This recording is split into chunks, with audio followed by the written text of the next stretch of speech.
Jack, I know it's only pre-season, but was Ken pretty frustrated in the rooms after the game? Yeah, we all were. It's, you go out to win every game, and we want to show everyone, what we can do. And it was a really disappointing result, and Ken was annoyed, and so was the playing group. Come down to effort really in the end. So sort of a tale of two halves. First half went the way we wanted to, and they wanted it more, I guess, in the end, and really got us in the end. Is that explain effort and them wanting it more?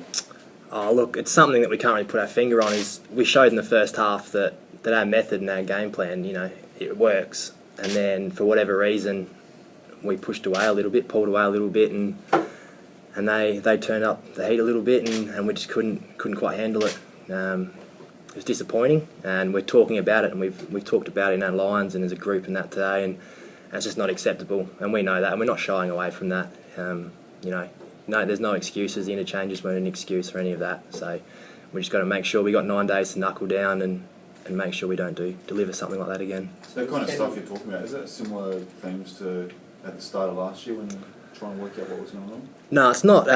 It's not something that we're thinking about or we don't try and do. Obviously, just for whatever reason, they were harder at the footy and went in harder, and they wanted it more, I guess, in the end. And it's disappointing. Like I said, we can't put a finger on it, and we just know that we've got to play tough, put Adelaide footy, and we learnt at the end of last year, the last 6 or 7 games, that playing that sort of footy is what wins your games. So we know that's what we've got to do, and we've just got to do it. Jack, how concerning? How concerning? How concerning what was that you didn't come with the effort that Ken's been really demanding from you guys, and he spoke on Friday that was his number one. Yeah, like we said, it was disappointing, but I think we've got to try and look at it in a sense that the first half it was there, and same thing, for whatever reason it wasn't in the second. And that's the beauty about the NAB challenge, is it's not an excuse, but it's early in the year and it gives you an opportunity to improve on that. We've got 9 days till Richmond, and we get another shot at it. That's the best thing about another game next weekend. You can fix it. So we just got to concentrate on that and try and show 4 quarters of effort and 4 quarters of Port Adelaide footy, and we'll be all right, and everyone will sort of be fine after that. So it's just a matter of getting it right, make sure everyone understands what we're doing, and putting the effort in. So what can you do next time a team comes at you like Melbourne in the third quarter?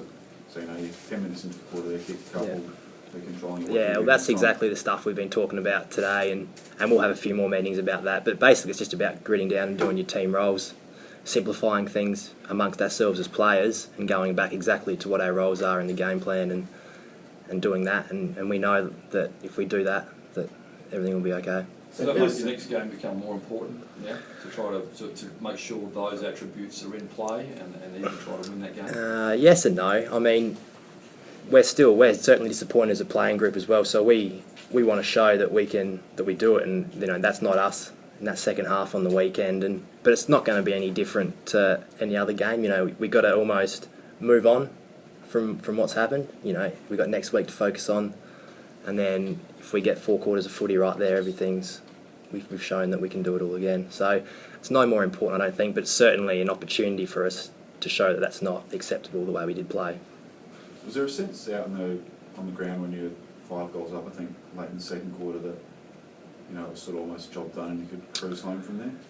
No, I don't think so. I didn't feel that, and I don't think the players felt that. For whatever reason, credit to Melbourne as well. They flicked the switch as well and come out really hard in the second half and played some good footy as well. So it's hard to put a finger on, but like Ken said and like I've been saying, it just comes down to we just weren't quite there in the second half, and it's disappointing. Are you really confident that you just said that's not us? Are you really confident that won't be you this year? Yeah, it's not us, and I know that. We do work hard here, and we've always had chats, and we know that lack of effort's not acceptable, and we're going to be held accountable for that. We know that. So, we don't try to lose games. No one does, and we'll do everything we can to fix that. But basically, just about us recognising our roles and doing everything right. I think Chad Wingo was a late withdrawal. He's all okay? Yeah, Chad's fine. Yep, he it's just management in pre-season and pre-season games and that. So Chad is fine. He'll be all good. And Charlie's tearing it up. Charlie's back running on the track and that. So I don't know how far away he is exactly, but hopefully not too far, because he's had a great pre-season and he's in great nick as well.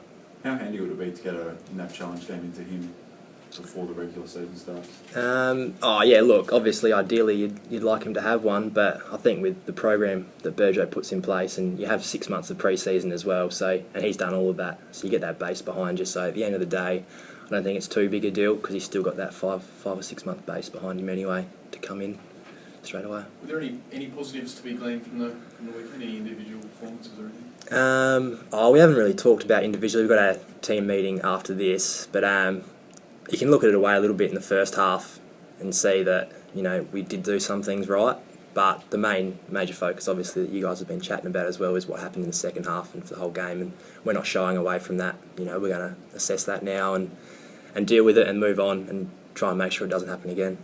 From where you Last sat, one, guys. Sorry, I've got a team meeting in 1 minute. from where you sat, were you seeing a wave of players coming to you because there was a lack of inside contest, or was it just a breakdown of your game plan, or?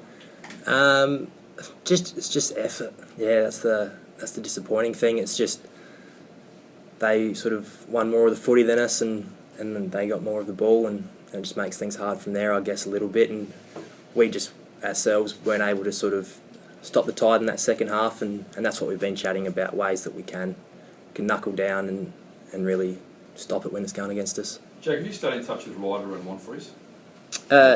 All the boys are very good friends with them. Yeah, so we just catch up with them occasionally and that, and have your coffees and do that. They're going okay, as best as they can. So yeah, and the boys like seeing them. So how's their mindsets?